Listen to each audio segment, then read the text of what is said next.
تو وطر کا طریقہ بھی اب ہم ڈسکس کر رہے ہیں. تو وطر کا طریقہ بھی سیم اسی طریقے سے جس طرح عام نماز ہے. 3 وطر نبی علیہ السلام کی عمومی سنت ہے. صحیح بخاری میں قاسم بن محمد بن ابی بکر جو سیدنا ابو بکر رضی اللہ تعالیٰ عنہ کے پوتے ہیں، وہ کہتے ہیں میں نے صحابہ کرام کو 3 رکعت وطر پہ پایا، البتہ ایک میں حرج نہیں ہے. اور بخاری مسلم میں وہ تو مشہور حدیث ہے، رمضان ہو یا غیر رمضان، اما عائشہ کہتی ہیں نبی علیہ السلام 11 رکعت پڑھتے تھے، 8 تراویح اور 3 وطر، یا 8 نفل یا تہجد، کچھ بھی کہہ لیں. تو 3 وطر کا طریقہ یہ ہے کہ آپ نے وطر کو مغرب سے مختلف کرنا ہے، کیونکہ المستدرک للحاکم میں صحیح ابن حبان میں موجود ہے، نبی علیہ السلام نے فرمایا اسے مغرب سے مختلف کرو. اور مغرب سے مختلف کرنے کا طریقہ کیا ہے کہ 2 طریقے ہیں. ایک وہ ہے جو صحیح بخاری اور مسلم میں آیا ہے عبداللہ بن عمر سے کہ وہ 2 رکعتیں پڑھنے کے بعد سلام پھیر دیا کرتے تھے، اور پھر سلام پھیرنے کے بعد اگر کسی اپنے غلام کو کوئی حکم دینا ہوتا تو حکم دیتے تاکہ یہ پتہ چل جائے کہ اس کے دوران بول سکتے ہیں، اور پھر 1 رکعت الگ سے پڑھا کرتے تھے. یہ مغرب سے مختلف کرنے کا ایک طریقہ ہے. دوسرا جو ہے وہ ہمیں سیدنا عمر فاروق رضی اللہ تعالیٰ عنہ سے صحیح ابن خزیمہ میں، ابن حبان میں، المستدرک للحاکم اور کئی کتابوں میں ملتا ہے کہ وہ کیا کرتے تھے کہ دوسرا جو تشہد ہے نا، جو 2 رکعتوں کے بعد جو تشہد ہے وہ نہیں بیٹھتے تھے. مغرب میں تو ہم بیٹھتے ہیں نا، تو دوسری رکعت میں بھی وہ جلسہ استراحت کرتے تھے اور تیسری رکعت کے لیے کھڑے ہو جاتے تھے. اور جب آپ تیسری رکعت کے لیے کھڑے ہوں گے، چونکہ یہ آڈ رکعت ہے، تو پھر یہ رفع الیدین سے شروع ہوگی. یہ بھی اکثر لوگ پوچھ رہے ہوتے ہیں کہ تیسری بغیر رفع الیدین دی ہوگی، رفع الیدین. سر آڈ رکعت سمپل فارمولہ ہے رفع الیدین کے ساتھ. رفع الیدین کتنے ہونے ہیں؟ 4 رفع الیدین تو اتفاقی ہیں. نماز شروع کرتے وقت، ہر رکعت میں رکوع میں جاتے وقت اور اٹھتے وقت 3 ہو گئے، اور 2 رکعتوں سے اٹھ کے یعنی تیسری رکعت کے اندر یہ 4 ہے، اور 5واں 2 سجدوں کے درمیان ہے. اس کے علاوہ بھی اگر جس کو جتنا شوق ہے کرتا رہے، ہر اٹھک بیٹھک پہ کرے، اس کی مرضی. یہ ایٹ لیسٹ ڈیٹم لیول ہے. اچھا جی، اب وطر میں چونکہ وہ مختلف اس طرح کرنا ہے، وہ تو میں نے آپ کو بتا دیا. جب آپ تیسری رکعت میں ہوں گے، چاہے وہ الگ سے پڑھ رہے ہوں آپ، چاہے وہ آپ فصل کر کے یعنی سلام درمیان والے دونوں پھیر کے اس کے بعد پڑھ رہے ہوں، تو جب آپ تیسری رکعت میں سورۃ الفاتحہ میں سورت ملا لیں گے، اس کے بعد آپ اس کے ساتھ ہی دعائے قنوت پڑھ سکتے ہیں. اللہم اہدنی فیمن ہدیت. آج کلپ چڑھ گیا ہوگی کہ اصل دعا کیڑی ہے. ٹھیک ہے جی. تو اور اس میں آپ ارسال الیدین اگر کیے ہوئے ہیں تو اس حالت میں پڑھیں گے، لیکن پڑھیں گے آپ رکوع سے پہلے. صحیح بخاری میں 1002 نمبر حدیث ہے. انس بن مالک کہتے ہیں وہ شخص غلط بیانی کر رہا ہے، جھوٹ بول رہا ہے، جو یہ کہہ رہا ہے کہ نبی صلی اللہ علیہ وآلہ وسلم قنوت وطر کی قنوت کی دعا جو ہے وہ رکوع کے بعد کیا کرتے تھے. آپ نے صرف 1 مہینہ رکوع کے بعد کی، وہ کافروں پہ بددعا کی تھی، قنوت نازلہ. آپ ہمیشہ رکوع سے پہلے کرتے تھے. رکوع سے پہلے کیسے ہے؟ سورت ملائی، اس کے بعد یہ آپ نے پڑھ دیا اللہم اہدنی فیمن ہدیت، یہ دعا پوری کی، پھر آپ رفع الیدین کر کے رکوع میں چلے گئے. اور دوسرا طریقہ جو کم از کم 3 تابعین سے ثابت ہے اور سیدنا عمر سے بھی ثابت ہے، اور المصنف ابن ابی شیبہ میں، مستدرک الحاکم میں، صحیح ابن حبان کے اندر، ابن خزیمہ کے اندر، المعجم الکبیر طبرانی کے اندر ڈیٹیل سے مل جائے گا آپ کو کہ سیدنا عمر جو ہے وہ تکبیر کہتے تھے دعائے قنوت پڑھنے سے پہلے. یعنی سورت ملا لی، اس کے بعد سورت ملانے کے بعد آپ نے اللہ اکبر کیا، تکبیر کہی، اور دوبارہ ہاتھ باندھ کے آپ نے دعائے قنوت مانگی. اس میں ہاتھ نہیں اٹھانے ہوتے کیونکہ یہ قنوت نازلہ نہیں ہے، یہ عام قنوت ہے. عام قنوت میں ہاتھ باندھے جاتے ہیں، یا ارسال الیدین کر کے آپ پڑھیں. ہاتھ اٹھانے والی کافروں میں بددعا ہے، اور وہ ہوتی بھی رکوع کے بعد ہے، اور وہ ہوتی بھی عموماً فرض رکعت جو فرض نماز ہے اس کی آخری رکعت میں رکوع میں جانے کے بعد ہوتی ہے، جو سنت ہے. وہ آپ کو قنوت والا چیپٹر مشکات میں مل جائے گا، ابو داؤد ترمذی ابن ماجہ کے حوالے سے حدیث مل جائے گی.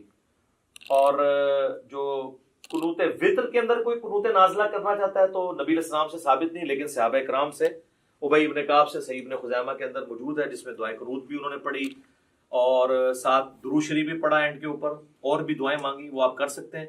صحابہ کا یہ طریقہ، اور میں اس پہ اکثر کہتا ہوں کہ جو لوگ کہتے ہیں کہ صحابہ کرام نعوذ باللہ حجت نہیں ہے، ہم نے مرفوع حدیث ہی دیکھنی ہے، تو ان کے لیے لمحہ فکری ہے کہ وہ جتنی یہاں پہ قنوت نازلہ پڑھا رہے ہیں اپنی وطروں کے اندر رمضان میں، وہ تو صحابہ کا طریقہ ہے.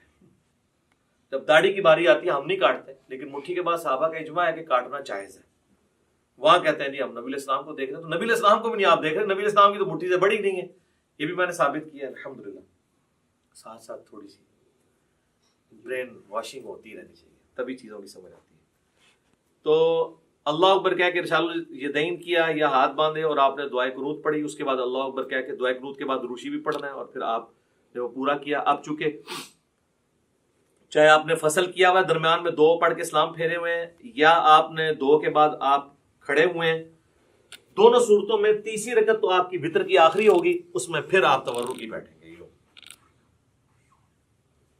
بلکہ سنن کبریٰ البیہقی میں یا مصنف ابن ابی شیبہ میں ملتا ہے نا کہ جس رات سیدنا ابو بکر کو دفن کیا گیا تو رمضان کی رات نہیں تھی، تو حضرت عمر نے کہا میں نے تو وتر ہی نہیں پڑھے ہوئے ہیں، تو پھر انہوں نے کہا میں جماعت کراتا ہوں تو میرے پیچھے وتر پڑھو۔ اس سے یہ بھی بات پتہ چلی کہ رمضان کے علاوہ وتر کی جماعت کروائی جا سکتی ہے۔ تو اس میں انہوں نے وتر اسی طریقے سے پڑھائے تھے کہ انہوں نے درمیان تشہد چھوڑا تھا اور اپنا 3 وتر پڑھائے تھے۔ اور وتر کے اوپر میرا ڈیٹیلڈ 130 مسئلہ ہے، اس میں میں نے ساری نیٹی گریٹیز ڈسکس کی ہیں، آج اس ڈیٹیل میں جانے کی ضرورت نہیں۔ نماز وتر بھی کمپلیٹ ہوگی تھی، کوئی چیز ہے تو نہیں کی نماز وتر کے حوالے سے؟ کون سی دعا آخر میں؟ وتر کے بعد جب ختم کرتے ہیں، وتر کے بعد وہ تو اذکار ہے نا، وہ وتر کے طریقے میں تو نہیں آتے، وہ تو ہے سبحان الملک القدوس اور 3 دفعہ پڑھ کے رب الملائکۃ والروح، آخری بار اس کو اونچی، وہ تو اذکار ہیں، وہ تو علیحدہ سے ہمارے لکھے ہوئے ہیں۔ فی الحال ہم طریقے کو ڈسکس کر رہے ہیں۔ نماز وتر میں بھی میں نے آپ کو پہلے بتا دیا کس طریقے سے پڑھنا ہے۔ اب اس کی جو آخری رکعت ہے وہی سب سے امپورٹنٹ ہے کہ جس میں آپ نے سورت ملانے کے بعد دعائے قنوت پڑھنی ہے۔ سنت یہی ہے کہ پہلی رکعت میں آپ سبح اسم ربک الاعلی پڑھیں، دوسری میں قل یا ایھا الکافرون، اور تیسری میں قل هو اللہ احد، اور قل اعوذ برب الفلق، قل اعوذ برب الناس بھی ثابت ہے۔ تو بہرحال فرض کیا ہم وتر کی تیسری رکعت میں پہنچ گئے ہیں، ہم نے سورت بھی ملا لی ہے۔ اگر ہم وضع الیدین کر کے نماز پڑھ رہے ہیں تو میں اسی سے سٹارٹ لیتا ہوں تاکہ آپ کو پتہ چلے اس کے بعد کرنا کیا ہے۔ بسم اللہ الرحمن الرحیم، قل هو اللہ احد اللہ الصمد لم یلد ولم یولد ولم یکن له کفوا احد،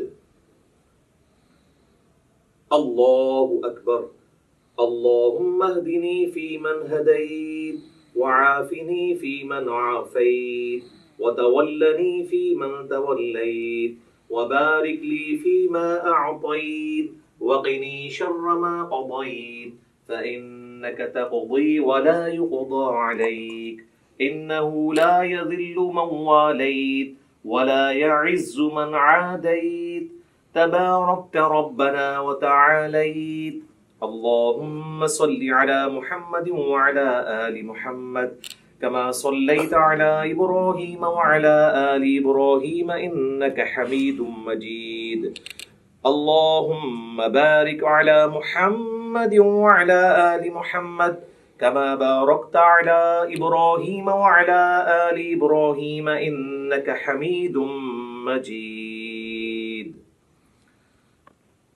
الله أكبر سبحان ربي العظيم سبحان ربي العظيم سبحان ربي العظيم سمع الله لمن حمده اللهم ربنا ولك الحمد حمدا كثيرا طيبا مباركا فيه۔ پھر اسی طریقے سے آپ نے کنٹینیو کرنا ہے۔ یہ وہ ڈفرنس تھا۔